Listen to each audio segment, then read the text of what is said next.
What up, Fight World? It's your boy Ego, and I'm back with some more boxing. As you guys know, tonight is a fight night. We have Adrian Broner versus Gavin Rees on HBO.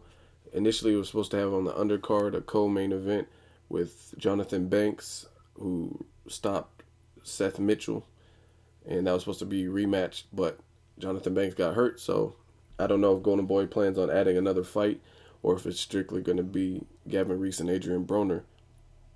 Anyway, I read an article today. I thought it was interesting, so I'd share it with you guys. Looks like Joe Calzaghe's father, Enzo Calzaghe, he has made some comments regarding tonight's fight. He stated, I bet on Gavin to win different rounds and I got huge odds. They're talking like this Broner is the new messiah in boxing, but I think he's in for a shock. Gavin can box, he's been schooled properly, and he can go forwards, backwards, and to corners. He's very hard to catch and very deceptive. His jab is amazing, but because he's such a little guy, people don't realize how long his jab is. With it in America, the other guy is going to be 2 rounds up without even throwing a punch. But I can't see him beating Gavin if he can't stop him. Gavin is a very dangerous being because he throws punches and bunches and he can cause an upset. I think he's going to stop Broner because I can't see him winning on points. Even if he does, he won't get it over there, talking about in America.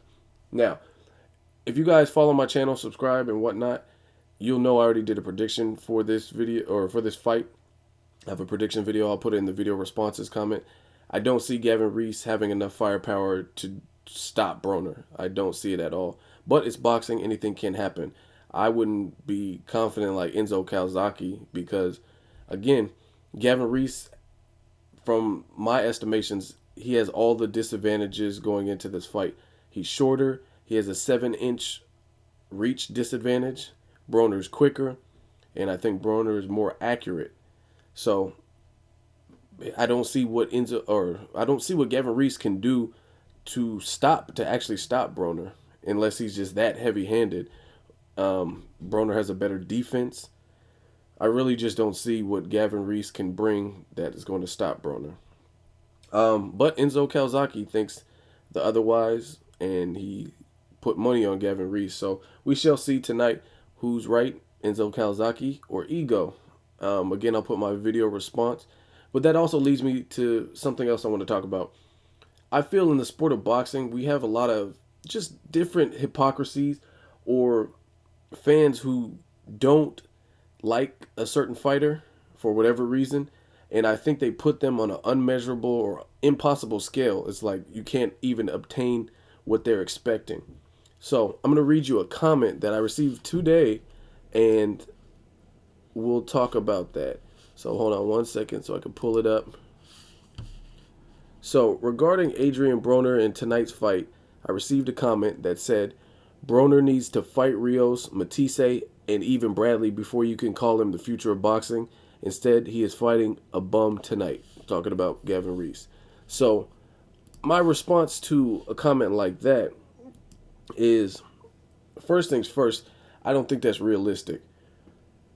If you know boxing, then you'll know Adrian Broner was at 130, and he seemed pretty hard to beat at 130. The only one that really gave him a close fight was Ponce de Leon, which was a good fight. And that's because Ponce de Leon is going to bring it every time, and he's going to give anybody an awkward fight. I think that's just his mentality. He has a warrior mentality, and he has an awkward style.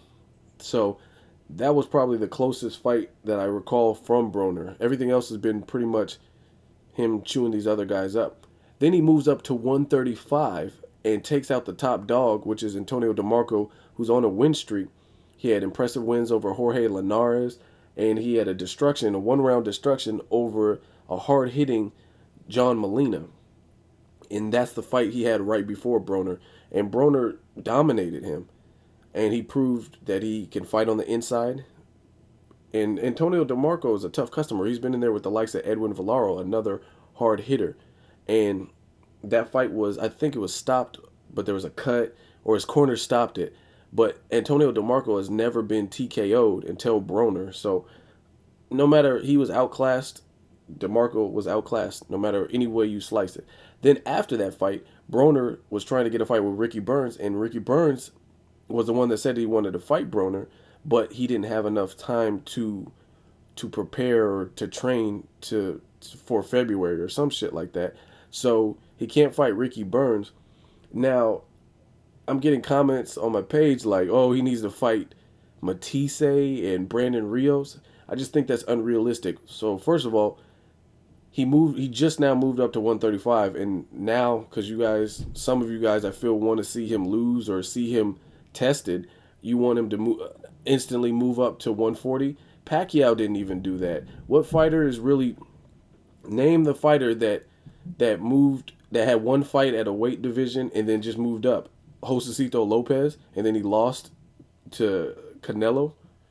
He fought at 147 one time. I mean, most of the time it doesn't work like that. You don't move up one division and then all of a sudden you just move up immediately after that. Usually you have a couple of fights at least in that division. Abner Mars, he moved up to 126 recently. So you think he can have one fight against like Juanma Lopez or Gamboa and then move up to the next? I mean, typically that doesn't happen. So for that reason, it's unrealistic. He just had one fight at 135, and now you already want him to move up to 140. 2, Brandon Rios. I love Brandon Rios as a fighter. He's entertaining. He's not that technical, but he has heart. He brings it, and he's determined. He's a pressure fighter. He hits hard. I mean, that's entertaining. That's boxing. That's what makes boxing incredible, because there's different styles. However, Brandon Rios is with Top Rank. Adrian Broner is with Golden Boy. So you don't want to call Adrian Broner the future of boxing contingent on a fight that we probably won't see in the near future, maybe not ever, based on Top Rank and Golden Boy's dispute, Bob Arum, Richard Schaefer, Oscar De La Hoya. How is that fair?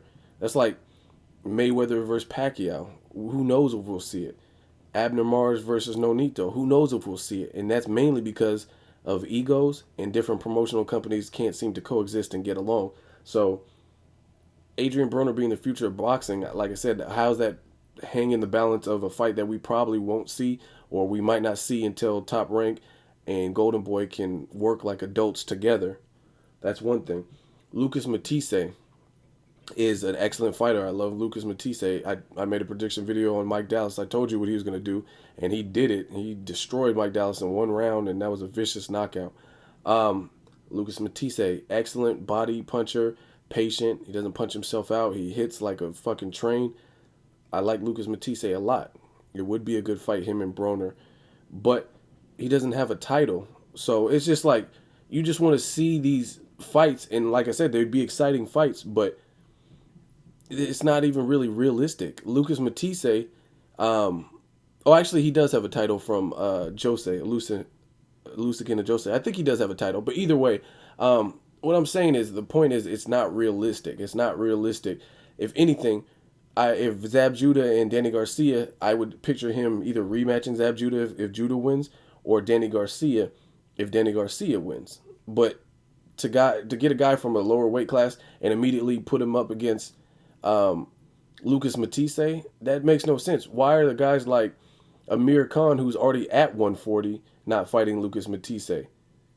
But you want, you know what I mean? Like Josecito Lopez, someone who's already at 140. Well, actually, Josecito's at 147 now. But point being, the guys at 140 who are currently at that division aren't even fighting this Lucas Matisse dude. That's why they have to make these fights like Mike Dallas. But all of a sudden, you want someone from a lower division to fight Lucas Matisse. And then the third person you said was Tim Bradley, who fights at 147.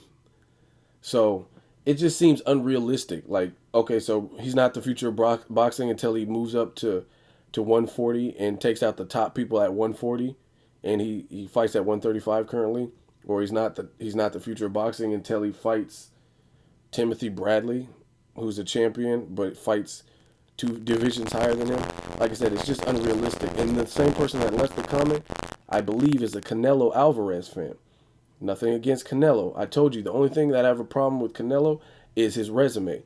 They're feeding him washed up people, out of prime fighters, or people considerably smaller than him. I've made previous videos about it, and there's no one that can really dispute that.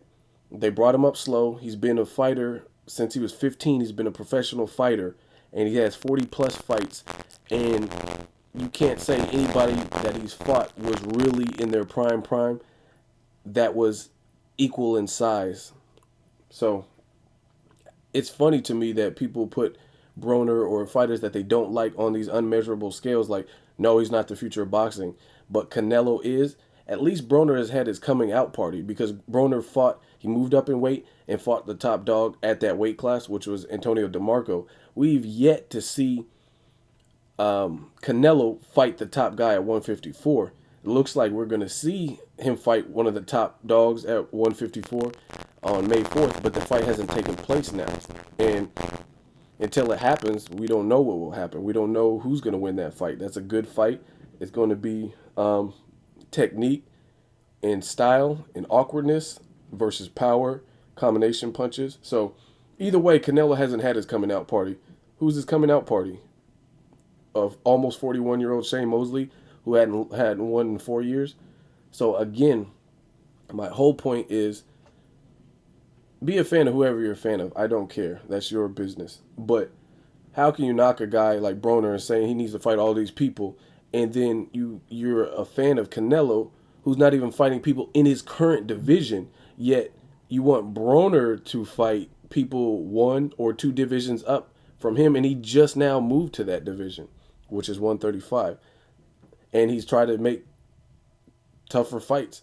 Like I said, Gavin Rees, I don't really know much about him. I said it in my prediction video, but I did do some research. And basically, that's it. I've been going on kind of long, but you guys get the gist of what I'm saying. Let me know what you guys think. Adrian Broner versus Gavin Rees. Who wins that? Do you agree with Enzo Calzaghe, or do you agree with Ego, and you think Broner is going to absolutely destroy him? So let me know what you think. As always, hate, comment, or subscribe. Who is the future of boxing? Let me know something. Until next videos, Ego signing off.